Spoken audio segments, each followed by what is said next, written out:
Thanks. Hi, everybody. Chris Donahue. I work for a company called AMD. I don't know how many of you know what AMD does, but we do a lot of things that put pixels on the screen, both CPUs and GPUs. So I'm going to talk about, the emergence of the next killer app and how, why VR. And VR is I apologize, it should be VR, AR, MR, LR, living room, I don't know. There'll be another one soon, another acronym soon. So my background is I've been in graphics for a long time. I was on a steering committee for VRML, seems like 20 plus years ago, which at the time was more like a PowerPoint than anything else. It was, and it was just big square pixels. This represents the Lumiere brothers, the ones who sort of created cinema. And we've been looking at these, real or unreal worlds for a couple of hundred years, almost a couple of hundred years, 121, 122 years, where we've had a 2D definition or representation of a 3D world.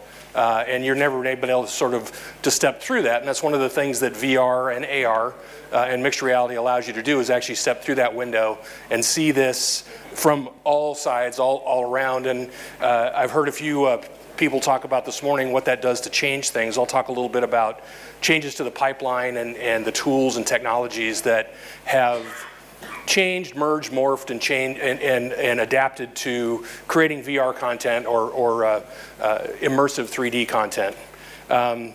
So one thing to be aware of is that most of you know this, but 87.9% of all statistics are made up on the spot. So don't forget that as I go through and talk about things. So VR is estimated to be 100 million consumers in the next 10 years. And that includes all forms of it, the mobile VR, Google Cardboard, etc., and then tethered, untethered, whatever else anybody comes up with between now and then. Again, 65.9% of all statistics are made up on the spot. So these are numbers from John Petty, Petty and Associates, that by the end of 2017, there should be 2.7 million tethered headsets. You can see that the mobile side of things is significantly higher. It's a great audience. Someone, I think it might have been Martin who spoke last, said that the hardware is good enough now.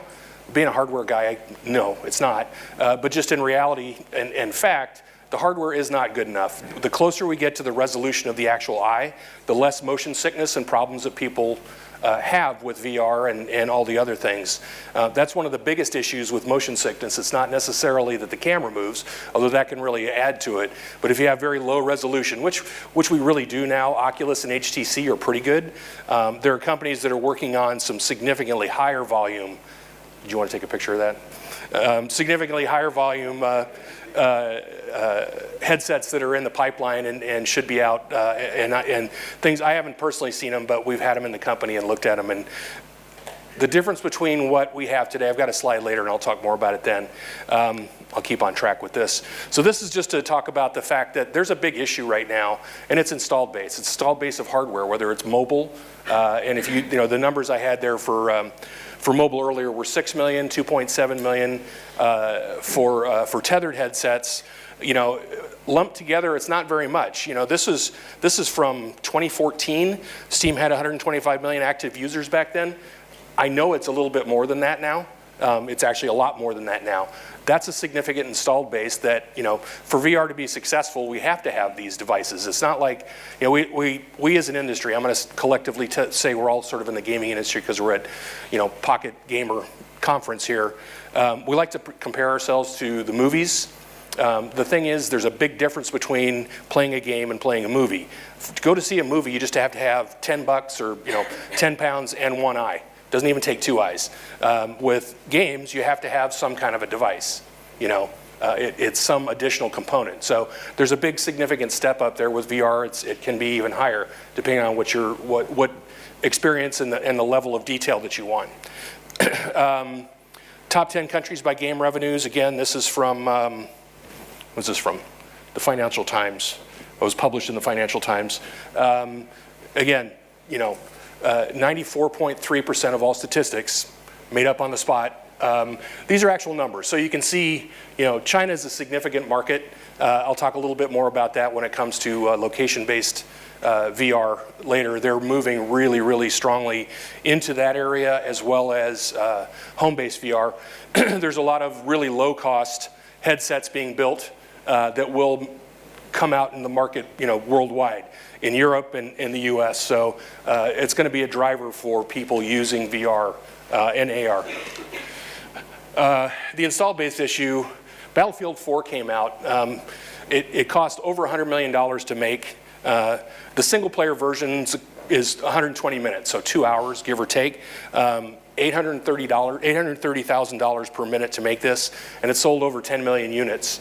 We don't have anywhere near that scale in VR yet, but if you think about the complexity and what it is that they accomplished to get this level of detail on a screen, and then you add 6 degrees of freedom and the ability to go where you want to go. There's no direct narrative. That's one of the biggest, scariest things for movie directors, is the fact that they lose the narrative, right? Or potentially can lose the narrative. It's a real challenge to making video content. Anyway, point is that the installed base and breaking the logjam, content does that. I think we all know when a new console is going to come out, everybody's really excited about what the speeds and feeds are going to be, how many ports and graphics cycles and flip-flops and all that kind of stuff. Once the thing ships, nobody cares. It's all about content. What's the next great game that's going to come out? So same thing with VR. There's some really great content. I think we're all still in the early days of developing better content. The tools are getting better. I'll talk about that in a minute here. The immersive technology impact and how that changes how we make things, whether it's for a phone or for a regular tethered, high definition VR headset. One thing, I think Martin talked about this. Actually, no, the gentleman before, I think his name was Mark, talked about immersion is deeper, literally. There was a study done by the University of Virginia, and they used 2 different search capabilities. It's like recognizing letters. So in the virtual room on the left, people found and were able to recognize letters almost twice as fast as doing it on just a regular 2D screen. This was one way that they verified that the immersion, the fact that you're in this environment, gives people the ability to, and I think some of the points that Mark made was it stuck with them for longer. They were more emotionally attached to it. I don't know if they were emotionally attached to letters or not, but the point is VR content does give you that capability. So this is Paranormal Activity.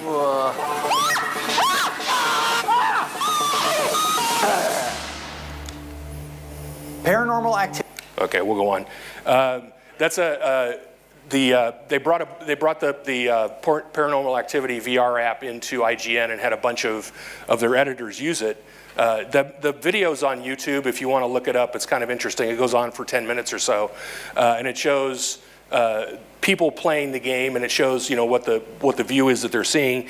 I find it interesting that most of the women were very methodical and logical about it, and the men just freaked the hell out. So, so this is supposed to represent what happens with almost every new technology. It happened with CDs, it happens with DVDs, it happened with the internet.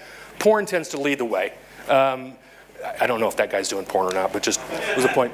It was a good picture for it. So this is my blatant commercial plug number 1.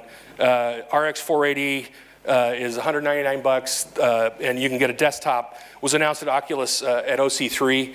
There's a CyberHour PC that's Oculus certified for $499. I don't know what the UK price is, but it's roughly the same these days, a little bit more. But anyway, it's a really good, high-quality product that you can plug any of the headsets into and have a great experience. The point is, it's a slight commercial plug. The other part of this is the cost for having a device that does this is going down. PlayStation 4 has PSVR. It's a pretty good experience. I can't talk about the other guys, but likely they're going to do. They've made some announcements about VR. Nothing specific. It's getting affordable. It's getting much more mainstream to a certain extent, which again gives us a bigger market. This is a note about a guy who played a Fallout 4 version of VR. He writes for The Verge, and it's one of those things we talk about immersion is when he played the game as opposed to, you know, in a shooter. Fallout 4 is not really a shooter, but it is kind of. You just run and gun, you just, you know, go, go, go. He said he had to be a lot more deliberate because there was much more detail and much more options and choices of the things that he did. So I talked about the VR impact of the pipeline. This is, you know, you can see everything here has changed. Many of these things were available before VR sort of exploded, re-exploded, exploded again onto the scene. But it's changed everything that we do. And from asset creation, which is a big part of it, everything before was done with pushing pixels. You know, you used 3D Max and Softimage and Maya and developed, you know, generated models, inputted into the game engines, and everybody has had to rethink the way that they generate content and the tools that everybody uses to develop this content. So it's a huge shift in the way we do things. Every time a new console comes out, it's generally got, you know, it's 5+ years, sometimes a lot longer, and the level of detail required to make a game for the next generation console always goes up significantly. Yet the price doesn't for the game. You know, there's a significant amount more of work required, and not necessarily. Again, you know, I had this discussion with somebody recently about whether or not increasing the resolution, the number of pixels, and the level of detail in a game like Tetris would really make the game any better. I don't know if it would. You know, but if it's some game where you're trying to mimic reality, or if you're doing some completely foreign thing like Journey or one of those type of very imaginative environments, it requires a lot more detail and thought into how you generate and build your worlds and how people interact with them, what level of what's the word I'm looking at? The ability to destroy the world, whether you do that or not. You know, there's a significantly different way to think about building a VR world or a 3D, fully immersive 3D world. This is a video, light fields, by the way. Everybody's familiar with light fields, I hope. I don't need to go into too much detail, but basically it's just projecting light onto either your iris in your eye or onto another screen. This is a, I think there's a video in there, but, well, so the video is, they took 3D video of a Holocaust survivor, Pinchas Gupta, speaking to a class of students, and it's fully interactive. So when they start the application, the gentleman's sitting in a chair, people can talk to him, they can ask him questions. Yeah, obviously they're within a range. It's not, you know, why is the pit in the avocado so large, but relevant to his experience and what it is the class is going to talk about. And he replies. It's pretty emotional, it's pretty moving, because you see the man talk about his experiences. He sings a song that his mom used to sing him when they were in concentration camp. It's a very interesting use, I think, and it's on, again, it's a 2D surface, but it's it's like a Disneyland hologram, right? You can walk around it and see the sides and everything. But it's something that's moving. I used to work at a company called Sierra Online a long time ago. And most of you may have never heard of that, but we used to make, they made games. I worked for a division called the Imagination Network, which was one of the first online multiplayer game networks. We had a total of, I think, 75,000 total subscribers at one point, which at the time was really huge. Everyone dialed in on modems. It was really exciting. But the point is I ran the QA department. And I had a woman call me one day, and she said, "Hi, I'm Polywog's caregiver." I'm like, okay.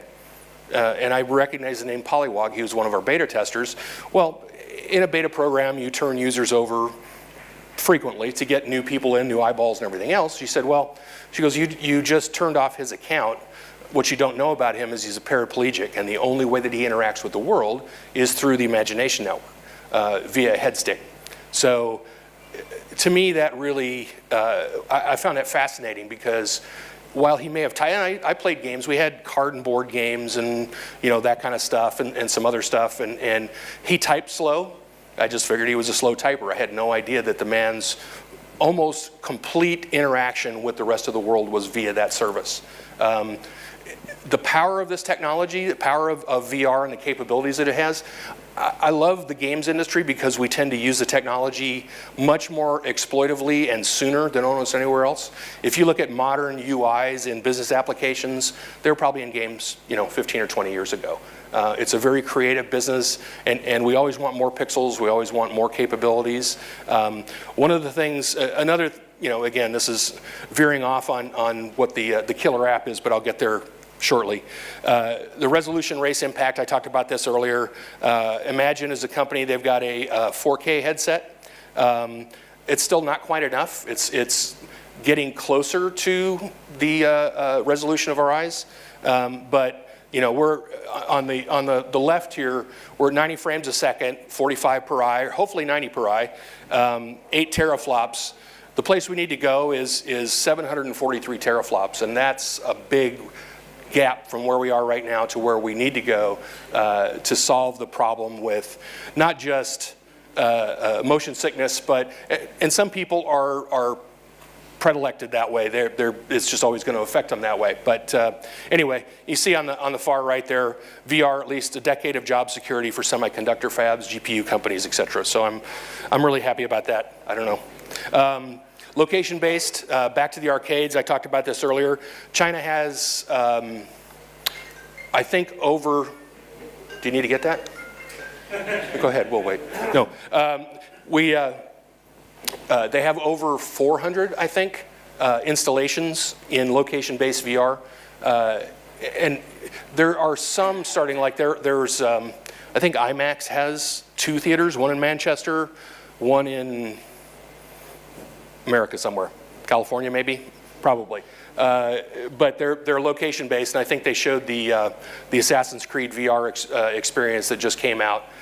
There's going to be more in theaters. That's one of the biggest challenges is that unless you happen to have a friend or work in the business or whatever else, the ability for people to actually get hands-on and put a headset on is pretty low. There aren't a lot of places where you can go and do that. It's starting to get better. That's also going to help with the installed base. People are going to try out experiences and hopefully like it and then want to have one at home.